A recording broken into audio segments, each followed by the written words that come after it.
Selamat datang dan selamat berjumpa kembali dalam pembelajaran jarak jauh Fakultas Kedokteran Hewan Universitas Udayana.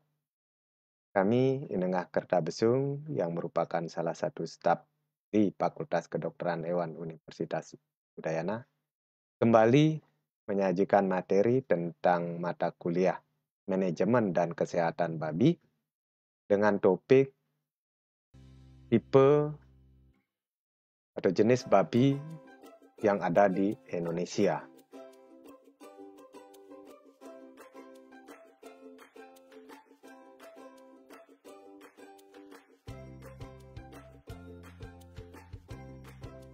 Tipe babi yang ada di Indonesia itu sudah ragam, sudah banyak jenisnya. Ada yang tipe berasal dari Indonesia sendiri maupun tipe babi yang berasal dari luar atau dari negara lain. Tipe-tipe babi pada umumnya terjadi itu akibat dari permintaan konsumen. Jadi tipe babi yang ada sekarang di dunia itu disebabkan oleh permintaan konsumen. Jadi kesukaan konsumen yang diutamakan. Kemudian tipe babi juga muncul akibat dari manajemen itu sendiri. Itu bahan pakan yang diberikan, pola pemeliharaannya tentu akan menghasilkan tipe babi yang berbeda. Kemudian cara beternaknya juga menentukan tipe babi. Karena nanti apakah cara beternak cara modern ataukah cara tradisional akan menentukan tipe babi. Apakah nanti berlemak atau kurang lemak, itu tentu tipenya akan berbeda. Selama ini seleksi terhadap babi tentu disebabkan oleh peternak itu sendiri. Jadi peternak akan menseleksi ternaknya dengan tujuan utama adalah keuntungan. Jadi peternak akan memilih babi-babi yang menguntungkan. Babi yang kurang menguntungkan ataukah produksinya mungkin kurang bagus, tentu tidak dipilih oleh peternak. Kemudian permintaan konsumen juga menentukan dari seleksi terhadap ternak itu sendiri. Apakah nanti peternak menginginkan babi yang tinggi lemaknya, seperti pada babi guling, tentu nanti peternak akan memilih atau memelihara babi lokal kalau konsumsi untuk konsumen yang menginginkan babi guling. Nah, lebih enak. Kemudian seleksinya juga terhadap kecepatan pertumbuhan dari babi. Jadi ada berbagai jenis babi sekarang yang mempunyai keunggulan tersendiri. Jadi ada durok, ada saddleback, ada babi lokal. Itu berbeda-beda karakternya, pertumbuhannya juga berbeda-beda. Nah, itulah tipe-tipe babi yang ada sekarang. Kemudian konversi pakan juga menentukan dari peternak dalam menseleksi ternaknya. Jadi ya, babi yang efisien memanfaatkan bahan pakan untuk pertumbuhannya itulah yang dipilih oleh peternak. Nah, ciri-ciri babi yang baik. Biasanya kalau nanti para mahasiswa nanti punya kesempatan atau bertugas pada peternakan babi, tentu harus tahu ini. Bagaimana sih ciri babi yang baik? Yang pertama, lihat putingnya. Putingnya kiri kanan sama atau simetris. Kemudian ambingnya besar, jadi karena itu berfungsi untuk menyusui. Kemudian saluran-saluran darahnya terlihat jelas. Tubuhnya padat, dalam dan berisi, biasanya untuk konsumsi babi potong. Kakinya kokoh dan tegap. Tubuhnya panjang, jadi tubuh itu mencirikan pertumbuhannya itu akan lebih cepat. Kepalanya kecil, jadi seolah-olah kalau dilihat dari depan, kepala itu kecil, kemudian semakin ke belakang semakin besar. Nah, di awal atau pada topik yang lain kami sudah jelaskan tentang taksonomi dari babi itu sendiri. Kami tidak mengulas kembali, silahkan kalau ingin melihat taksonomi dari babi itu bisa melihat materi yang lain. Di pertemuan kami sudah jelaskan, silahkan menyimak itu. Yang jelas, babi itu termasuk mamalia, genusnya itu adalah sus, dan spesiesnya ada beberapa spesies. Ada sus Scropa, Pittatus, Coelobensis, kemudian Perucosus. Dan ini ada juga subspesiesnya, ada sub-subnya, misalnya sub Scropa babi liar di Eropa, memiliki subspesies 10. Kemudian ada sub Pittatus, yaitu babi liar yang ada di Asia, ada 13 subspesies. Ada Sumatera, babi Jawa, babi Flores, dan Malaysia, dan lain sebagainya. Kemudian ada sus Coelobensis, ada 8 spesies, ada di Sulawesi. Ada sus Barbatus, memiliki 6 spesies, itu ada di Kalimantan. Ada sub Perucosus atau babi hutan, berarti babi liar yang ada di hutan. Jadi ada di Batak dikenal dengan babi aili. Kemudian di Dayak ada babi jani, ada babui atau kayan atau dahak, itu di Papua. Itu adalah babi-babi lokal yang masih berkeliaran di hutan. Kemudian berdasarkan atas tipenya, maka akan dibagi menjadi 3. Ada yang pertama, tipe lemak atau lard type. Jadi adalah babi-babi yang ukuran tubuhnya itu berlebihan, lebar, kakinya pendek, mudah gemuk, kemampuan membentukkan lemak cukup tinggi. Biasanya ini adalah babi-babi lokal. Babi yang ada di Indonesia, babi lokal yang ada di Indonesia. Itu termasuk ke dalam tipe lemak, karena kadar lemaknya sangat tinggi dibandingkan dengan babi yang lain. Kemudian ada juga tipe daging atau meat type. Jadi tubuhnya panjang, punggungnya membentuk busur ke atas. Nah, tapi kalau tipe lemak itu melengkung ke bawah. Kalau tipe pedaging itu membusur. Jadi melengkung ke atas. Kemudian kuat dan lebar, badannya padat, lemaknya sedikit, kepala dan leher ringan, ukuran kaki panjang sampai sedang, tumit pendek, berkembang cukup bagus dan dalam. Nah, itulah tipe-tipe daging. Jadi intinya dari tipe daging itu adalah kadar lemaknya itu lebih rendah dibandingkan dengan tipe lemak. Namun demikian ada juga babi yang memiliki kombinasi dari keduanya. Antara tipe lemak ada peralihan antara tipe lemak dengan tipe daging. Kelompok tipe pedaging, contoh-contohnya itu yang ada sekarang itu ada Hampshire, kemudian ada Poland Cina, Spotted Poland Cina, Berkshire, Chester, Duroc. Itu termasuk ke dalam tipe daging. Nah, ini yang kelompok campuran yang saya bilang tadi adalah tipe dwiguna atau bacon type. Jadi kombinasi antara tipe lemak dengan tipe daging. Jadi termasuk kelompok tipe sedang dengan ukuran tubuh panjang dan dalam, kemudian ukuran tubuhnya lebar, timbunan lemaknya sedang. Nah, contoh dari babi jenis dwiguna ini adalah Yorkshire, Landrace, Tambot, dan lain sebagainya. Nah, di Inggris, penilaian tentang babi tidak tergantung dari tipenya, tetapi melihat dari kondisinya. Jadi, apakah babi itu kurus, agak sedang, agak gemuk, dan gemuk. Nah, biasanya kriteria yang dianggap baik adalah yang tipe sedang. Jadi, tidak terlalu gemuk dan tidak terlalu kurus. Karena kadar lemaknya cukup, kemudian ototnya juga cukup. Dan babi lokal. Ini adalah foto babi lokal. Jadi babi asli Indonesia yang masih berkeliaran di hutan-hutan. Warnanya hitam, kemudian dipelihara secara ekstensif dan sering berkeliaran di sekitar perkampungan. Ini pada zaman dulu.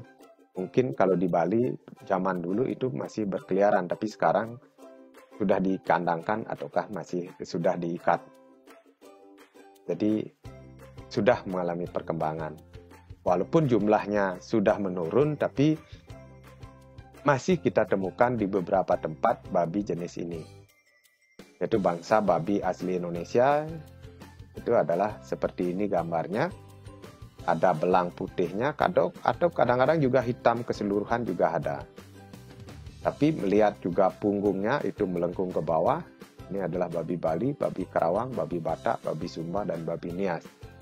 Ini punggungnya itu melengkung ke bawah, bahkan kadang-kadang perutnya itu sampai menyusur tanah yang ini. Nah, penilaian babi potong. Babi potong yang baik umumnya beratnya antara 90 sampai 110. Itulah yang bagus. Jadi kadar lemaknya tidak terlalu tinggi dan tidak terlalu sedikit, cukup. Kemudian bentuknya panjang. Semakin panjang semakin bagus.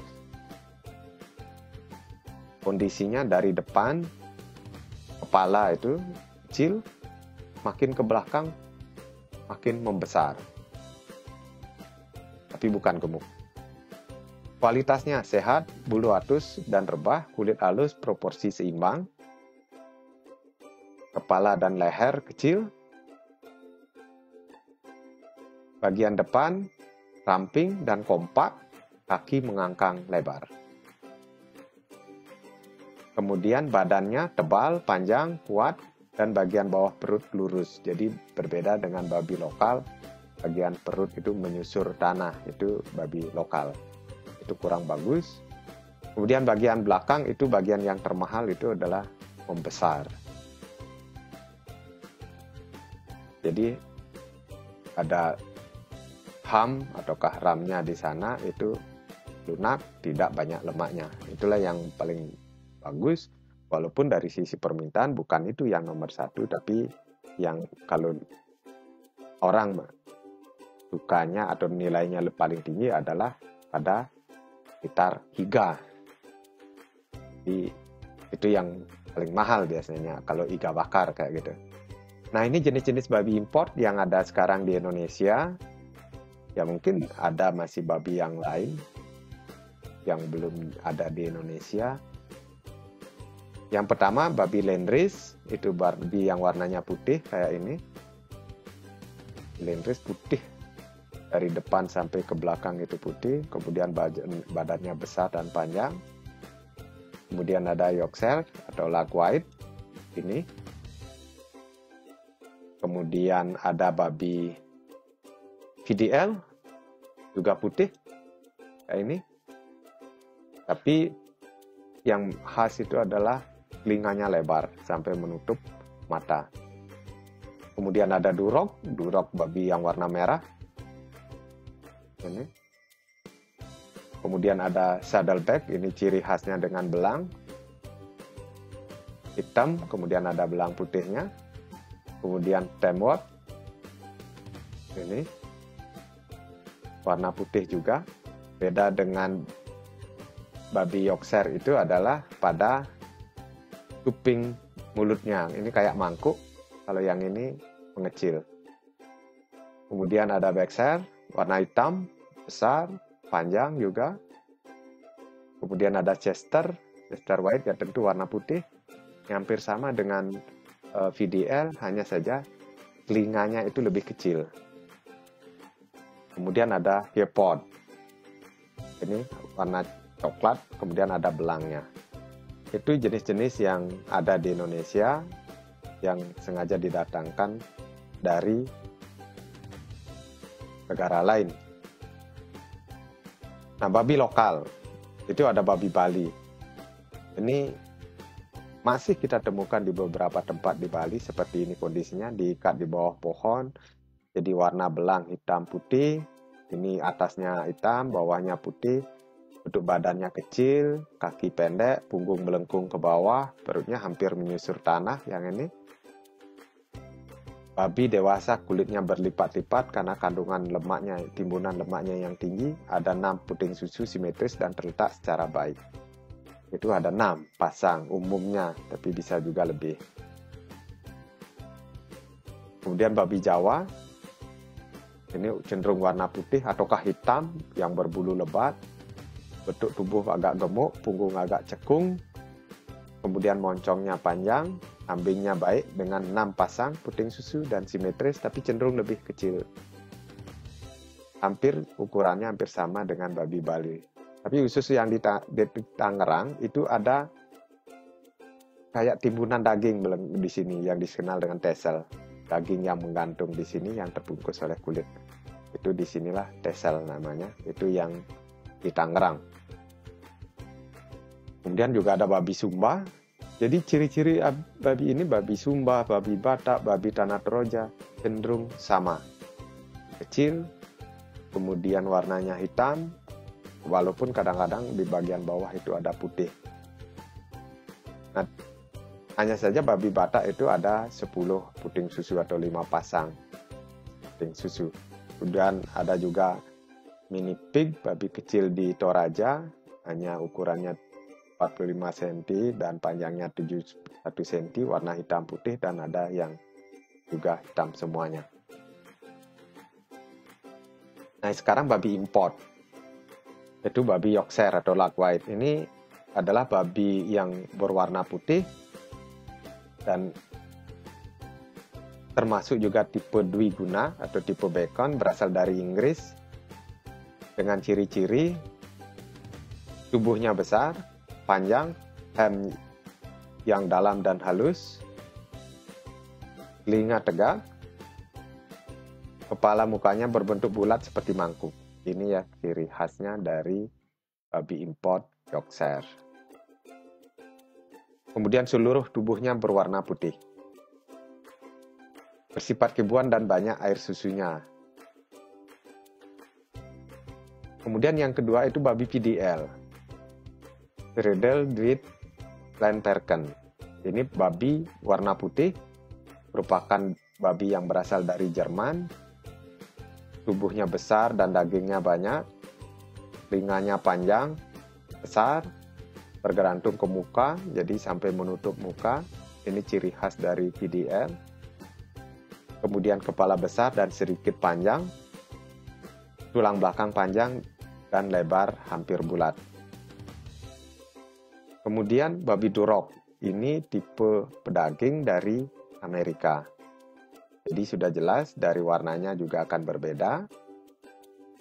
Tubuhnya panjang dan besar. Kemudian warna merah yang bervariasi mulai dari merah muda sampai dengan merah tua.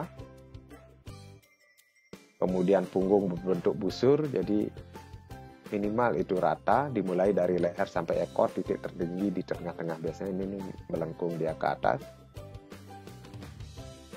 Kemudian kepala sedang dengan telinga terkulai ke depan dan mukanya agak cekung.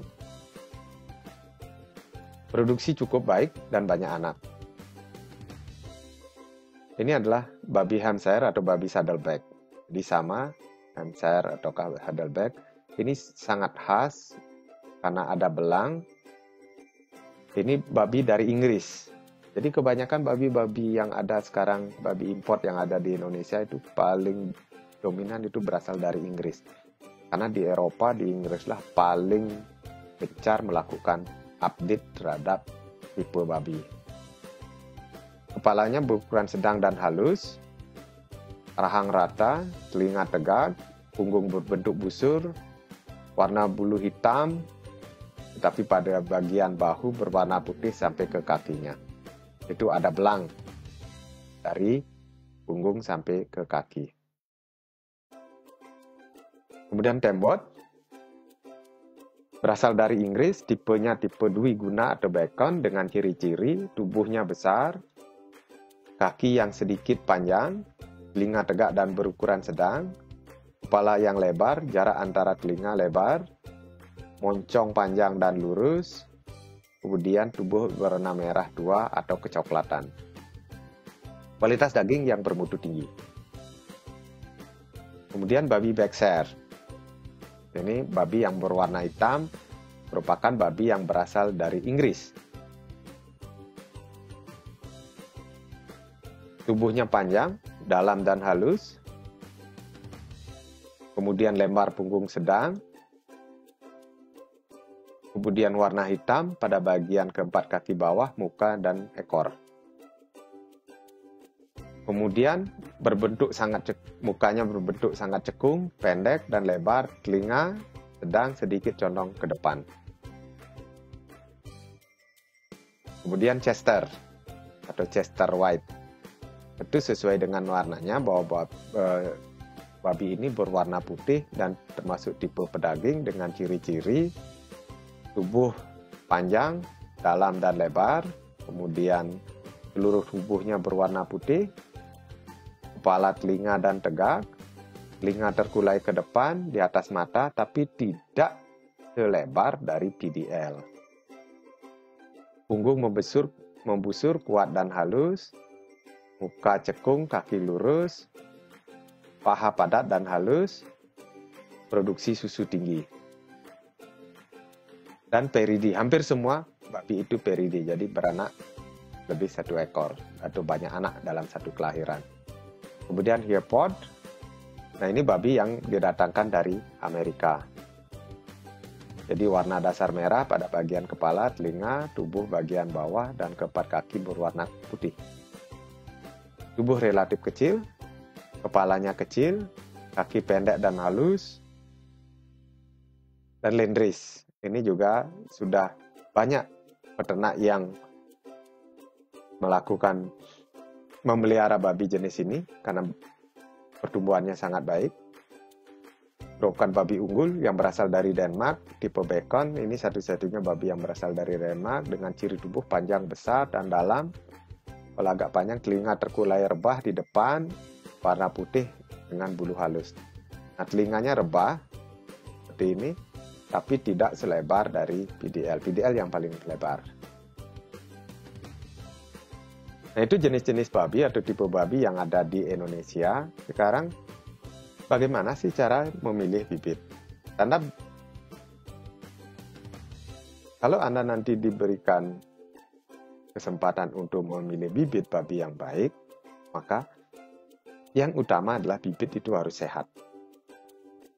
Lincah, makannya bagus, kotorannya tidak encer, keras, gerakannya juga energik, pertumbuhannya bagus, dan tidak ada cacatnya.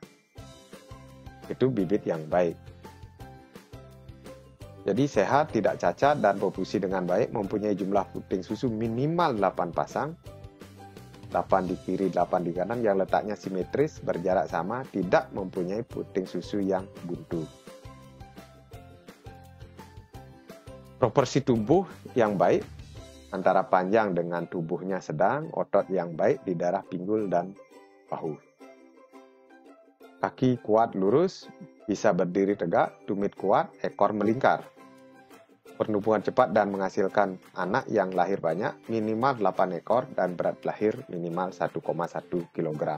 Dari mana Anda tahu ini? Tentu dalam pemilihan bibit itu tidak hanya berpatokan pada bibit yang Anda temui saat itu, tapi juga perlu nanti mendapat informasi dari peternak tentang kualitas bibitnya.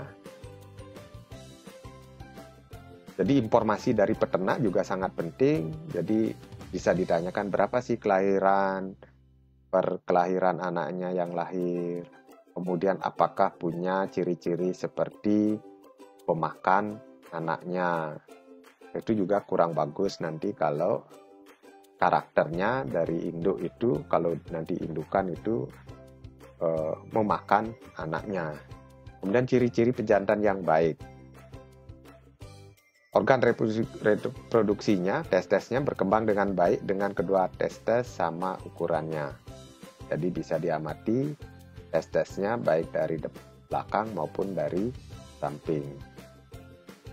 Pejantan harus bersifat agresif terhadap betina. Dari mana tahu? Ya tentu melihat dari sejarah dari anak babinya tersebut. Nah, sejarah itu bisa didapatkan dari informasi peternak. Kepala ringan, mata lebar, waspada, punggung sedikit melengkung, ekor melingkar, bagian bawah perut rata, serta mempunyai kuku dan kaki yang kuat untuk melakukan perkawinan. Dalam keadaan sehat dan tidak cacat dan tidak ada kelainan. berat lahir minimal 1,1 kg. Nah, ini karena pejantan yang baik atau pejantan yang unggul juga diperlukan untuk menghasilkan bibit yang baik. Dan tentunya nanti dalam pemilihan pejantan sesuaikan dengan tipe yang diinginkan oleh peternak. Apakah tipe bacon, apakah tipe daging. Nah, pemilihan bibit. Pemilihan menurut hasil produksinya, jumlah anak yang dilahirkan yang baik itu adalah 12 ekor. Itu baik. Kalau 10 ekor per kelahiran itu termasuk sedang, dan kurang dari 8 ekor itu termasuk yang kurang. Jadi kalau sudah 8 ekor kelahiran pada kelahirannya, otomatis peternak itu akan merasa rugi. Yang bagus itu adalah 12 ekor. Kalau berlebih juga sampai 16 juga kurang bagus, karena akan persaingan memperoleh air susu. 10 ekor termasuk yang sedang. Berat per kelahiran juga harus rata, tidak ada yang besar, kemudian tidak ada yang kecil atau kerdil. Itu kalau ada yang kerdil kurang bagus, kemudian ada yang terlalu besar, 1-2 ekor juga tidak bagus. Berat lahir minimal 1,1 kg. Berat babi yang baik pada umur 8 minggu itu adalah 16 kg. Kalau yang sedang itu 14 kg dan yang kurang 12 kg. Itu pada umur 2 bulan. Ini ada kriterianya, pertumbuhan berat badan bagus, misalnya umur 8 bulan mencapai hidup 100 kg. Ini minimal 8 bulan 100 kg. Kalau lebih dari itu sudah rugi. Karena babi yang baik itu rata-rata beratnya 100 kg dan dipelihara sekitar 8 bulan. Kalau bisa kurang dari 8 bulan itu akan lebih baik. Kematiannya rendah dan persentase hasil daging waktu dipotong cukup tinggi.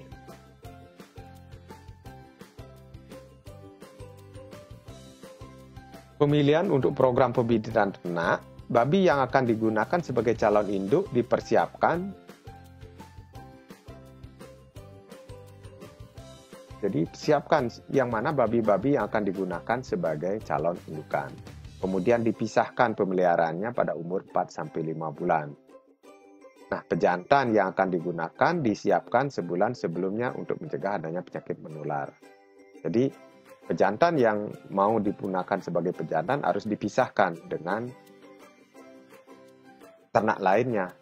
Jadi, agar tidak terjadi infeksi dari hewan atau ternak babi yang lainnya.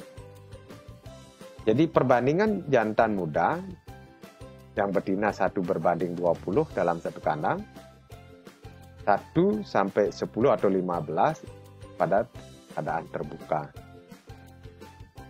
Jadi pada yang perbandingan antara jumlah jantan dan betina itu 1 berbanding 20. Itu di dalam kandang. Kalau yang tempat terbuka di padang penggembalaan kayak gitu harus lebih sedikit.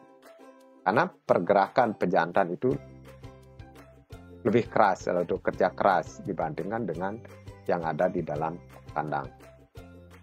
Babi jantan mengawini sekitar 35-40 ekor betina dalam kandang atau 15-20 ekor di areal terbuka. Nah, ini pejantan umur sampai 9-15 bulan dapat melakukan perkawinan 2 kali per hari atau 8 kali per minggu. Sedangkan pejantan dewasa 3 kali per hari atau 12 kali dalam seminggu. Nah, ini menjadi patokan agar pejantan yang digunakan itu kualitas. Nanti spermanya masih bagus sehingga mampu menghasilkan anak yang baik. Nah, itu yang dapat kami sampaikan tentang tipe-tipe babi. Mudah-mudahan nanti ada manfaatnya dan bisa menambah pemahaman tentang ternak babi yang ada di Indonesia. Dan kami ucapkan terima kasih dan mohon sarannya.